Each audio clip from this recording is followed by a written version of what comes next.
podcast kamu, dengarkan inspirasi dari firman Tuhan, dan jadilah saluran berkatnya.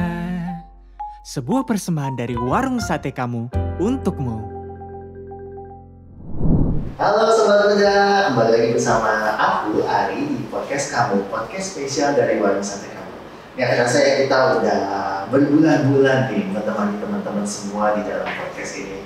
Jadi kita berharap teman-teman ini spiritualitasnya, keimanannya tentunya bertambah kuat ya. Nah, Sobat Muda, di podcast kali ini kita kedatangan pembicara yang spesial. Nah, pembicara ini kakaknya bukan kakak sembarang kakak ya. Nah, kita mau sambut dulu nih, Kak Yesi. Halo Kak. Halo semuanya, Sobat Muda. Ya, Kak Yesi kita kenalan dulu nih ya, biar kalau kata orang kan nggak kenal maka nggak sayang gitu ya. Oke. Nah, biar Sobat Muda ini tahu nih ya, siapa nih ini pembicara, apa kredibilitasnya. Kan zaman sekarang mah gitu ya, kalau nggak kredibel katanya nggak boleh dengar gitu. Kak Yesi mungkin boleh sebutkan nama lengkap, terus status pekerjaan, melayani sebagai apa. Nama saya Yesi Irawan, saya pendeta GKI dengan basis pelayanan saya di GKI Kayu Putih, Jakarta gitu. Wih, pendeta guys ya. Seperti tadi aku bilang ya, kakak bukan sembarang kakak, ini pendeta ya. Udah berapa lama nih Kak melayani sebagai pendeta? Saya masuk di GKI Kayu Putih itu dari tahun 2013, terus saya ditahbis sebagai pendeta tahun 2016. Jadi kira-kira udah hampir 10 tahun ya. 10 tahun ya, 10 tahun menjadi pendeta. Mungkin bisa di-spill sedikit kan tempat studinya di mana nih? Saya S1-nya di STFT Jakarta, Sekolah Tinggi Filsafat Teologi Jakarta, dan S2-nya saya di Luther Seminary di Minnesota. Wih, di US ya? Iya. Oke, mantap. Berminat S3-nya ya Kak? Belum sekarang deh, kayaknya mau ngurusin si kecil dulu aja. Oke, dulu si kecil dulu ya. Berarti tadi ngomong si kecil berarti statusnya sudah berkeluarga ya Kak ya? Iya, suami saya juga pendeta Michael di GKI Seroja, Cengkareng, dan anak saya satu namanya Serenity. Wih, Serenity. Kenapa dikasih nama Serenity nih Kak? Soalnya waktu itu kan lagi hamilnya tuh pas lagi COVID gitu kan, terus kayak banyak banget kekhawatiran. Lahirnya itu pas juga dia gelombang Omicron sangat tinggi. Terus pas hamil pas lagi Delta. Jadi di situ banyak juga kayak pergumulan, dan saya juga lagi sekolah waktu itu lagi studi lanjut. Jadi kayak berat banget, tapi saya merasa Tuhan itu pasti memberikan ketenangan di tengah apapun juga yang kita hadapi gitu. Jadi kita kasih nama anak itu Serenity. Wih, keren banget ya. Iyalah ya, papa mamanya pendeta ya, jadi namanya filosofis banget. Oke teman-teman, nah hari ini itu podcast kita mau membahas satu tema yang ini pas ya untuk tengah tahun ya, Sobat Muda. Karena judul podcastnya adalah mencari makna di kolong langit. Ya, aku percaya ya Kak ya, kita semua ini perjalanan sebagai manusia, kita tuh suka mencari makna. Ya, kita melakukan sesuatu, kita pengen tahu nih, kenapa sih kita melakukan ini ya? Apalagi Sobat Muda kalau umurnya sudah masuk di atas umur 20 ya, di 19, lalu SMA, lalu kuliah, Sobat Muda akan tiba pada satu pertanyaan di mana aku ini kerja ngapain ya? Aku kuliah ambil jurusan ini ngapain ya? Kita selalu mencari makna atas segala sesuatu. Tapi problemnya, cari makna itu susah-susah gampang ya, tidak semudah googling Sobat Muda ya. Nah, oleh karena itu pada hari ini kita mau bahas mengenai tentang pencarian makna seorang manusia di bawah kolong langit ini. Dan kalau kita ngomongin soal mencari makna, kitab yang tak asing bagi kita dengar adalah kitab Pengkhotbah. So, pada hari ini kita akan banyak gali pengkhotbah yang akan disampaikan oleh Kak Yesi, tapi tentunya dengan cara yang renyah dan real. Jadi pastikan Sobat Muda tuh stay tune ya di podcast ini. Nah, aku mau langsung ke Kak Yesi ya Kak ya. Kita pasti gak asing ya, tadi aku bilang soal kitab Pengkhotbah. Menurut apa sih Kak kitab Pengkhotbah itu? Kenapa dia tuh adanya di tengah-tengah, dan kayaknya tuh kalau kita baca, isinya kan quotable ya kalau kita baca Pengkhotbah, Indah pada waktunya dan lain-lain. Tapi sebenarnya apa sih Kak tujuan utama dan apa sih kitab Pengkhotbah itu? Jadi kitab Pengkhotbah itu kalau misalnya boleh dibilang ya, itu kitab yang paling nyinyir di dalam Alkitab gitu. Nyinyir, kritis, agak-agak skeptis gitu, karena dia banyak sekali mempertanyakan tentang hal di dalam hidup ini gitu. Jadi kalau boleh dibilang orang kan mikirnya penulisnya itu Salomo ya nggak sih banyaknya. Nah tapi sebenarnya kalau para ahli biblika itu menyimpulkan itu bukan Salomo gitu. Jadi ada yang kita sebut sebagai kritikus, jadi orang yang mengamati gitu tentang banyak sekali kejadian-kejadian di dalam hidup ini. Jadi ini adalah kitab refleksi gitu. Dia mengkritik realitas sosial, dia mengkritik juga pengalaman-pengalaman hidup yang dia jumpai, dan kemudian ada yang disebut dengan pengumpul. Jadi dia ngumpulin tulisan-tulisan itu dan memberikan catatan-catatan teologis atas refleksi-refleksi si kritikus kayak gitu. Jadi itu kita pokok. Berarti kita memang yang dari awal ditujukan untuk reflektif ya? Iya. Nah, apakah penulisnya itu satu orang tuh? Atau enggak? Udah banyak lagi ya? Iya gitu. Oke. Jadi nggak cuma Salomo, walaupun memang kalau kita baca kan di awalnya kan ada disebut sebagai anak Raja Daud gitu kan ya. Nah ya itu memang adalah sebuah, memang dia bisa dibilang keturunan Raja Daud, tapi nggak mesti Salomo gitu. Oke, so kita bisa nangkep di sini bahwa penulisnya it's not Salomo, ya kan? Yeah. Salomo, tapi memang penulis-penulis ini pastinya bijaksana ya. Iya betul, dan memang kalau misalnya dilihat dari sisi penulisan itu ada tradisi Arab dan lain sebagainya, pokoknya cukup panjang dan rumit gitu. Tapi at least dia nggak satu zaman gitu. Kalau diteliti dari style bahasanya. Oke, ya. Nah berarti Kak, fakta-fakta menarik apa nih tentang kitab Pengkhotbah, dan sebenarnya di awal nih kita membahas ya relevansinya buat kita nih, Kak? Yang tadi yang saya udah bilang, yang pertama kitab Pengkhotbah kan yang nulis tuh bukan satu orang, bukan Salomo gitu, itu yang menarik sih. Nah yang kedua, biasanya kitab Pengkhotbah kalau dalam tradisi bangsa Israel itu dibacakan pada hari raya Sukkot, itu hari raya Pondok Daud, dan itu biasanya ketika mereka mensyukuri hasil panen di akhir tahun. Nah biasanya kan kalau orang mensyukuri hasil panennya happy, gitu ya, seneng gitu ya, anggapannya hasil panennya banyak banget. Tapi ini justru di tengah kesukariaan yang gimana banget gitu, disisipin satu bagian untuk kita berefleksi. Jadi kita nggak terlalu senang, tetapi juga kita merenung sedikit tentang hidup ini gitu. Jadi balance in life gitu. Oh, menarik ya. Jadi itu ada apa ya, sedikit kilasan sejarahnya ya tentang kenapa kapan dan sekitar Pengkhotbah itu ditulis ya. Iya. Nah, menarik juga ya kayak sih ya. Kenapa sih kalau kita lihat kitab Pengkhotbah itu kayaknya banyak penggunaan kata sia-sia. Benar. Sia-sia, ya kan. Seperti yang tadi kayak sih bilang kan, katanya kitab ini berasal dari kayak kitab penyihir ya. Terus kenapa sih Kak Pengkhotbah itu bilang segala satu sia-sia? Apakah karena dia itu memang penulisnya ini orang yang tersisih pada zamannya atau gimana sih? Ya kalau misalnya kita ngomong kenapa sia-sia, ini menarik nih. Memang Alkitab LAI, terjemahan baru Lembaga Alkitab Indonesia, menerjemahkannya dengan kata sia-sia gitu ya. Nah tapi sebenarnya kalau dalam bahasa aslinya sia-sia itu hefel gitu ya. Itu seperti uap gitu. Kalau teman-teman, kalau dulu kan saya dari Bandung ya, jadi pas kecil tuh kalau misalnya pagi-pagi itu masih banyak embun, nah kayak gitu tuh. Embun itu membuat kita tuh kalau melihat ke sana ke sini nggak jelas kan, iya nggak ya? Jadi seperti itu, atau ibaratnya kalau kita dalam udara dingin terus kita bernafas tuh kan kayak ada uap-uapnya gitu. Iya, boleh kayak kalau nonton drakor gitu ya teman-teman. Drakor banget ya. Ya jadi itu tempel gitu. Nah apa sih artinya, maksudnya ya hidup ini kayak uap, singkat, nggak panjang tuh. Jadi makna filosofisnya itu, tetapi juga kadang-kadang kita nggak bisa melihat yang terlalu jauh. Artinya jarak pandang kita terhadap hidup ini tuh nggak semua bisa kita lihat kan. Jadi ada sesuatu yang kita sebut sebagai misteri gitu. Jadi sebenarnya kalau mau dibilang sia-sia, terjemahan yang lebih mendalamnya tuh itu gitu. Jadi tapi kalau mau diterjemahkan ke bahasa Indonesia kan juga susah juga ya kalau kita bilang oh ini artinya ini panjang bener. Maka dipilihlah kata sia-sia sebagai sesuatu yang sebenarnya menggambarkan itu semua. Ada sesuatu hal yang menjadi misteri, kita nggak bisa tahu.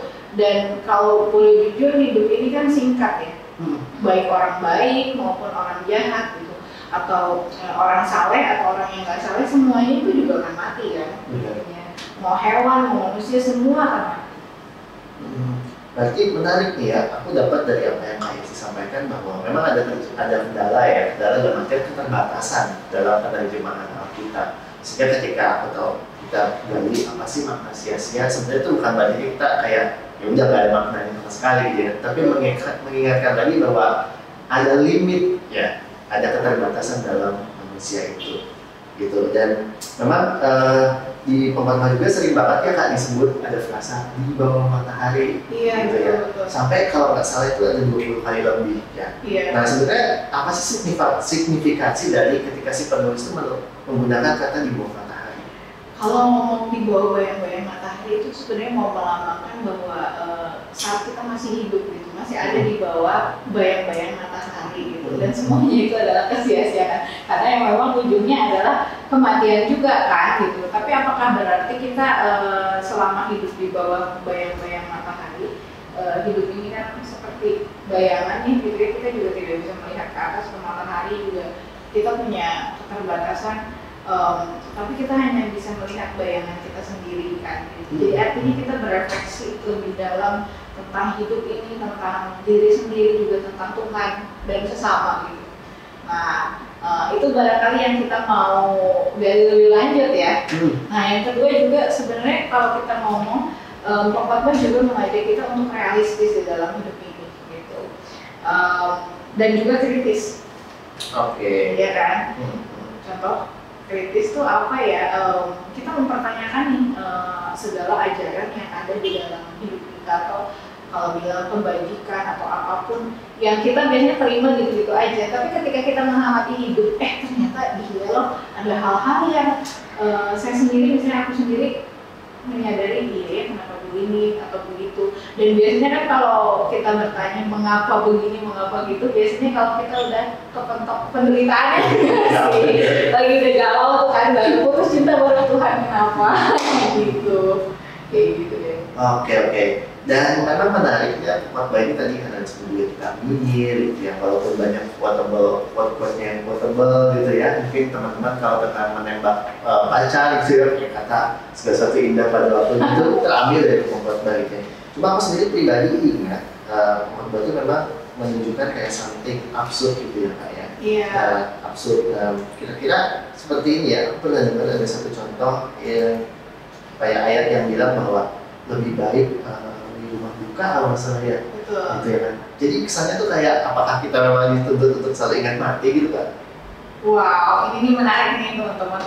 Apalagi kan sebenarnya anak-anak muda kan lebih senangnya ngomongnya yang happy kan, ya sih, jarang juga mikir soal kematian, kecuali mungkin lagi ada dalam perhubungan yang sangat berat gitu kan. Itu wajar kita merenung tentang kematian gitu. Tapi di sini justru Pengkhotbah mengingatkan kita nih, ibaratnya ya,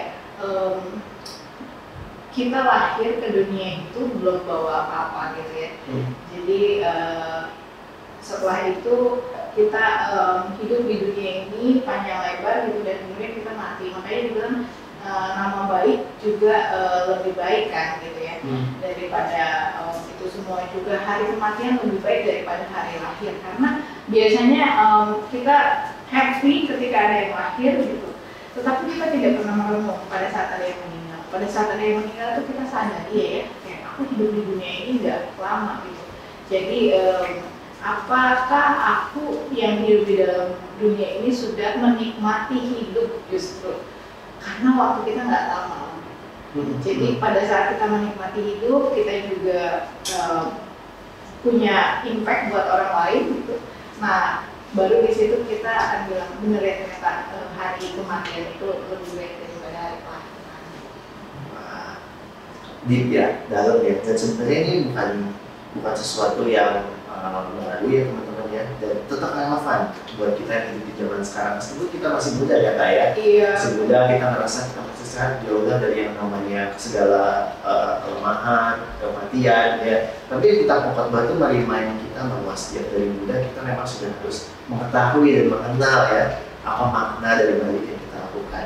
Dan berarti itu bicara juga soal relevansi ya Kak ya. Ini satu not yang Kak Isi juga tulis yang menarik, ada satu ayat yang bilangnya pada hari mujur bergembiralah, tapi pada hari malam ingatlah bahwa hari malam ini pun dijadikan Allah seperti juga hari mujur. Ini ngomongin apa sih Kak sebenarnya si bukan balik?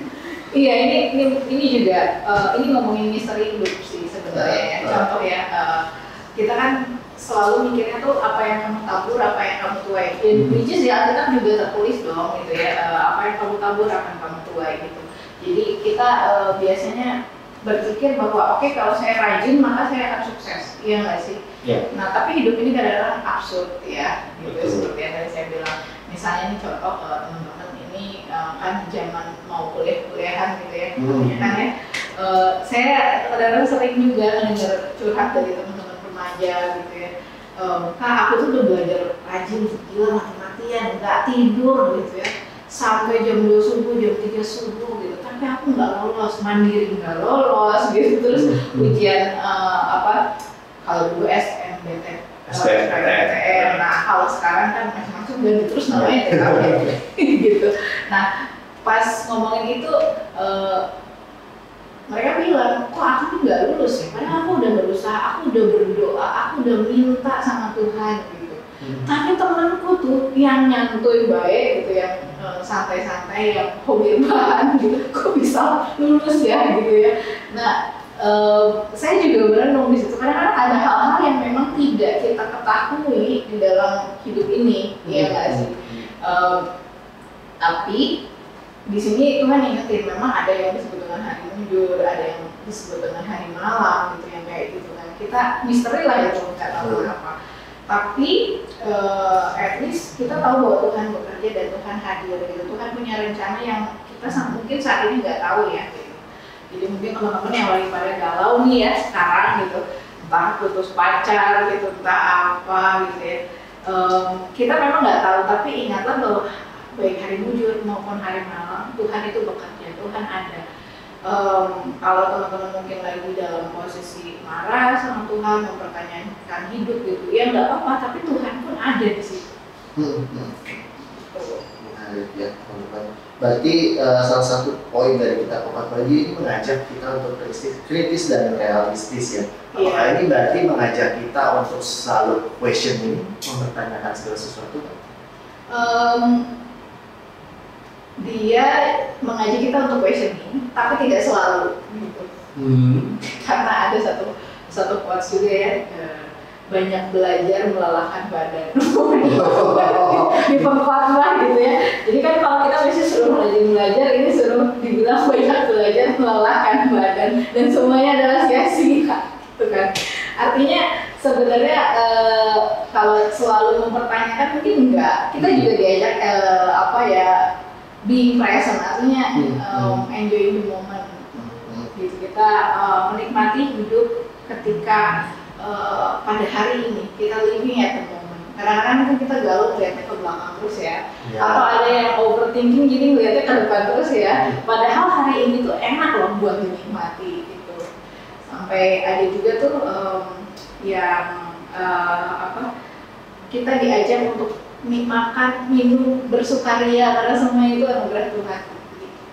Enjoy the moment gitu ya. Oke. Ini kalau dibayangkan si Kokat Pagi itu hidup zaman sekarang, mungkin dia makhluk introvert kali ya.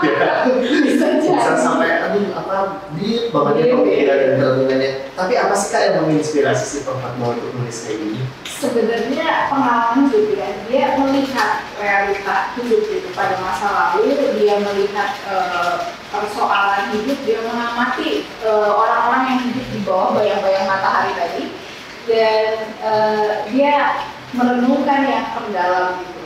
Nah, tapi yang paling pertama sih menurut saya, kita bisa merenung dong, tapi kita bisa perenungannya kemana-mana, ya nggak sih? Tapi di sini saya melihat ada pekerjaan Roh Kudus. Nah, ini juga yang kita yakini bahwa Alkitab itu ditulis oleh orang-orang yang diinspirasikan oleh Roh Kudus. Jadi dia berefleksi atas pengalamannya, tapi itu tidak mungkin karena pekerjaan Tuhan. Oke, ini agak OOT ini, aku pengen tanya. Berarti apakah bisa disamakan si Kokat Pagi ini pada zaman itu dia lagi overthinking gitu? Jadi atau nggak halu? Bisa juga ya, mungkin dia merenung ya, mau hobinya merenung gitu. Karena nggak semua orang gini ya nggak sih? Iya sih. Iya kan? Dia berhikmat, tapi dia juga ada satu titik dia bilang terlalu berhikmat juga, ya gitu deh. Jadi dia ini mempertanyakan gitu. Ya walaupun nggak selalu, dia kadang juga bilang, ya nikmati hidup bersama dengan istri yang kau cintai gitu-gitu. Ya. Tapi memang kadang-kadang gitu. Nah, ini aku yakin kita semua masih pada muda ya sini ya, teman-teman pendengar juga saya dan Kak Yesi ya, kita masih pada muda yang bersemangat gitu ya. Nah, 14 ayat 9 bilang begini, bersukarialah hai pemuda dalam pemudaanmu, biarlah hatimu bersuka pada masa mudamu, dan turutilah keinginan hatimu dan pandangan matamu. Tetapi ketahuilah bahwa karena segala hal ini Allah akan membawa kau ke pengadilan. Serem ya, di awal disuruh bersuka cita, tapi ya ujungnya malah diancam di bawah pengadilan katanya. Ini sebenarnya si Bukan Bali mau ngapain sih kan? Mau apa yang mau dia sampaikan tentang masa muda? Nah, ini yang tadi saya bilang kan, penulis Bukan Bali itu ada yang berefleksi kritis, terus ada yang ngasih komen. Nah, ini tuh kemungkinan ini dari dua pihak yang berbeda gitu. Jadi yang memberikan catatan kritis adalah ini bersukaria, turutilah keinginan hatimu dan pandangan matamu. Lalu catatan tetapi ketahuilah itu ditambahkan kemudian oleh si pihak yang melakukan refleksi mendalam atas itu. Jadi tadi kan ingat ya penulisnya ada satu dia kritikus, yang kedua ada yang pengumpul, nah kayak gitu. Nah jadi kita melihat ini kayak bertabrakan gitu. Tapi ini sebenarnya memang refleksi antara kedua pihak itu. Yang pertama melihat, memang ya kadang-kadang kan kalau kita hidup di dunia ini anak muda kan, kita kalau muda kan kayak pengen banget kan semuanya kita lakukan gitu ya. Ada hasrat desire yang banyak gitu. Dan itu nggak apa-apa, ikutilah gitu. Tapi di sisi lain si pengumpul juga mengajak kita untuk memang berpikir akan dampak gitu. Jadi misalnya kalau teman-teman remaja suka tanya ya, kalau yang baru-baru remaja tuh yang SMP SMA, Kak pacaran boleh nggak sih gitu? Silakan aja, mau pacaran aja gitu ya. Tapi memang pertimbangkanlah dampaknya gitu. Contohnya tuh, kalau dulu mama saya selalu bilang gini, kamu pacaran silakan aja pacaran gitu, makanya mantan saya banyak ya. Waduh, jadi oke, tapi dia bilang kamu pacaran silakan aja pacaran, tapi katanya siap-siap patah hati. Jadi yang pacaran itu harus berani patah hati loh teman-teman gitu ya. Nah kurang lebih kita perempat mau bilang kayak gini, kamu mau mengikuti keinginan hatimu silakan, pacaran aja gitu ya. Tapi siap loh patah hati. Nah kalau kalian pacaran ngikutin desire ngapain aja, tapi siap nggak dampak psikologis efek itu pasca pacaran? Nah, kayak gitu sih sebenarnya. Oke, berarti dia di sini tuh sebenarnya bijak banget teman-teman ya. Karena dia tuh mengajak kita untuk selalu memikirkan konsekuensi dari apa yang kita lakukan. Karena kan nggak ada sesuatu yang kita lakukan bebas dari konsekuensi ya Pak ya. Iya dong gitu.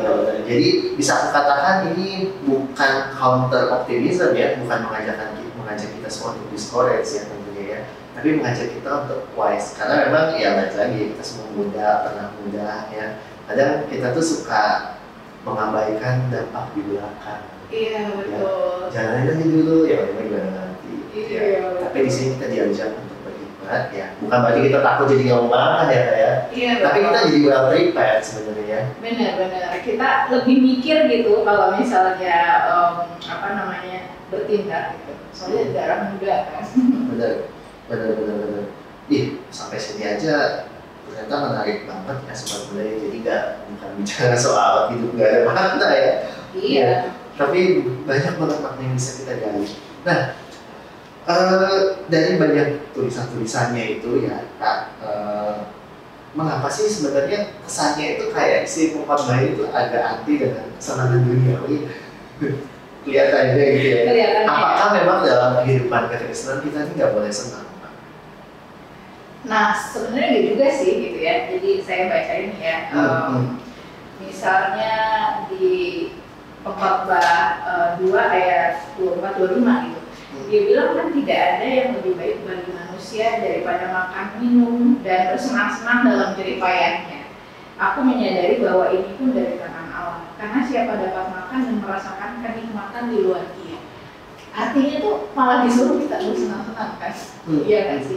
Cuman yang dihindari itu gini sebenarnya, bukan nggak boleh senang-senang, boleh teman-teman mau healing, mau senang-senang, mau kemana gitu ya, itu bagian dari kemudahan kita gitu. Tapi yang jadi masalah adalah sebenarnya kesenangan yang menuju kepada hidup tanpa makna gitu. Jadi kayak kita hidup ini meaningless gitu atau membosankan kayak gitu. Jadi banyak kan kayak kita juga mungkin kalau boleh dibilang mungkin saya juga dulu kan ya waktu umur 18 sampai segitu kayak mengejar banyak hal di dalam hidup ini, tapi ada satu titik ketika saya juga merasa kosong hidup ini. Kayak meaning nggak meaning gitu, nggak ada maknanya, terus bosen juga kayak mau ngapain, mau pergi ke sini udah, ke sana udah, ke sini udah, ke situ udah, tapi tuh ada di titik kita tuh bosen gitu, kita nggak hampa gitu. Dan ini sebenarnya yang dikritisi oleh oleh kitab Pengkhotbah gitu. Dikatakan segala sesuatu menjemukan sehingga tak terkatakan oleh manusia, mata tidak kenyang melihat, telinga tidak puas mendengar. Pengkhotbah 1 ayat 9 gitu ya. Terus di Pengkhotbah di kitab Pengkhotbah juga bilang seperti itu. Jadi istilahnya kita ada yang kita nyari uang gitu ya, atau belajar sampai mati-matian gitu, tapi itu mentok loh, ada titiknya, dan kita bisa tetap merasa kosong. Lonely bahkan gitu ya. Iya, jadi ada tuh lagu judulnya Modern Loneliness gitu ya. Ini si Love It. Jadi dia bilang katanya ada seseorang yang berusaha enjoying life. Dia ngobrol sana, ngobrol sini, tapi ujung-ujungnya tenggelam dalam krisis eksistensial. Jadi ada satu bagian liriknya gini, we never alone, but always depressed. Depresi, tanpa makna. Kosong. Ini menarik ya. Mungkin Kak Isi mungkin bisa share sedikit momen apa nih yang membuat yang pernah Kak Isi alami yang membuat Kak Isi merasa kosong. Ada sih sebenarnya. Kalau yang paling aku ngerasa kosong tuh dulu ya, di sini jadi cerita galau ya. Tapi soal cinta gitu ya. Jadi kayak aku ngejar sana, ngejar sini, to fulfill something in my heart. Tetapi itu enggak. Jadi kayak selalu ada saluran berkatnya. Sebuah persembahan dari warung sate kamu untukmu.